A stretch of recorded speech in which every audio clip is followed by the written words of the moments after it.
Intrusive somatised experiences related to client stories or behaviour. So either in session or out of session, feeling a physical reaction such as nausea, pain, headaches, sudden overwhelming drowsiness, and that can happen with clients, particularly clients who are highly dissociative. I don't know whether you've had this experience. I've had it with, a few over the years, where you're sitting in the room with them and all of a sudden it's just like it's really hard to keep your eyes open. You just want to close them and go to sleep. That's a very common reaction for us with those highly dissociative clients. But another example of, this isn't related to a client, but another example of having a physical reaction is that this is another one of my traumas, by the way. In 2002 I broke my leg, and quite severely, and just a couple of weeks ago my brother came off his motorbike and smashed his leg up, same leg, exactly the same kind of injury. And I was on the phone to him and my legs started throbbing like you wouldn't believe. I've been out in sympathy with him ever since. So I'm not very happy with him. So these kinds of reactions are very common. If you're someone who is open and empathic and can attune with people, that's great for the work that we do, but you also need to be able to learn how to kind of tone that down at times so it doesn't impact you to a distressing degree. Then there can be stress-related memory difficulties. Nowadays I don't know whether it's stress-related or it's just menopause, but memory difficulties can be a very strong factor of recognising that you are becoming overwhelmed by your work. And then there's also detachment and disconnection, so a numbing from your individual stories or behaviour.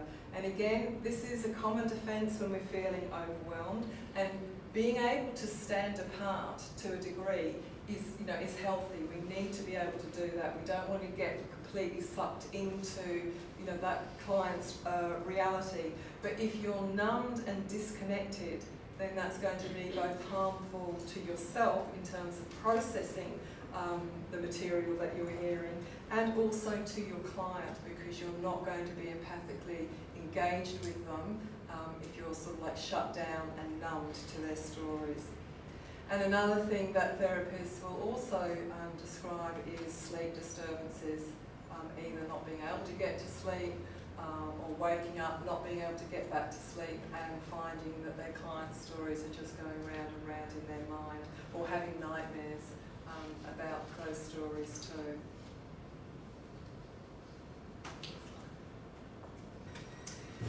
So we've seen that VT can manifest in a multitude of ways and to varying degrees and intensity.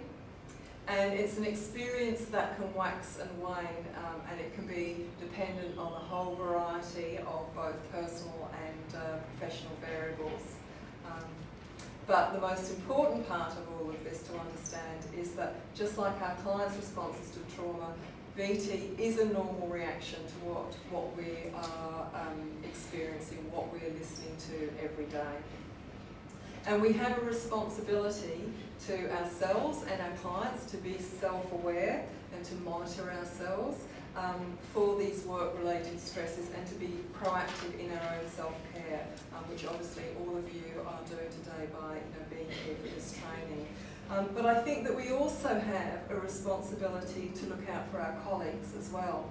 I mean, as we've been talking about VT, we can be experiencing these different things and not necessarily recognise that we're needing some help and support. And so if you are observing that in a colleague, try and find a way to have a conversation with them about that.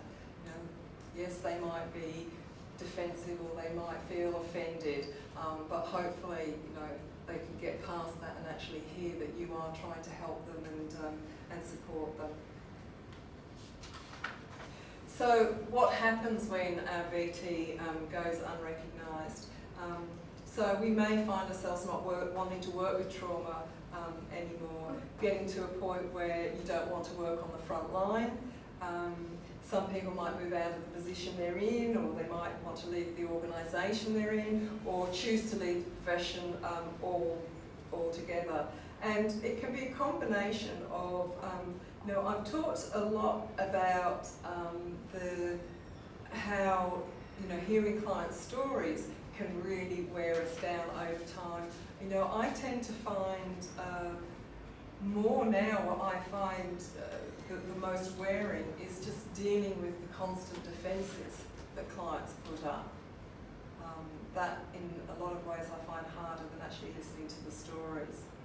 And anyway, any of those choices are perfectly valid choices. I want to make that very clear. We need to remember that we don't have to do this work.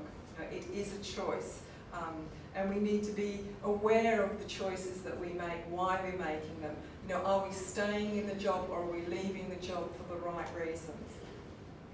There can be a denial of VT. As health professionals, we put, and this is something else that Ian mentioned in his opening this morning, we put ourselves under a lot of pressure to cope.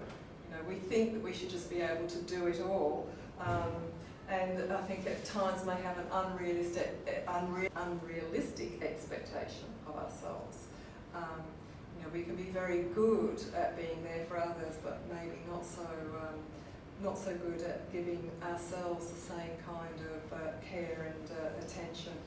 And that's unsustainable in the long term. It's not good for ourselves, it's not good for our colleagues, it's not good for our clients or people in our personal life either. That belief that we should be able to handle everything, coupled with a decrease in self-awareness and cognitive distortions, are symptomatic of VT. And denial of that is a problem. And also countertransference. Understanding and managing our countertransference is key to being effective. And when we're not handling it, it's a red flag that we may be experiencing VT and that it's time to seek consultation and support. And we will be talking more about countertransference and the implications of that. So countertransference, it's the feelings, thoughts and reactions we have towards the people we are helping. When people are very distressed or traumatised or angry or upset, it can cause us to have very strong feelings in response to that person and or to their situation. If we don't monitor that, it can become a problem in terms of impairing our judgments and our interventions.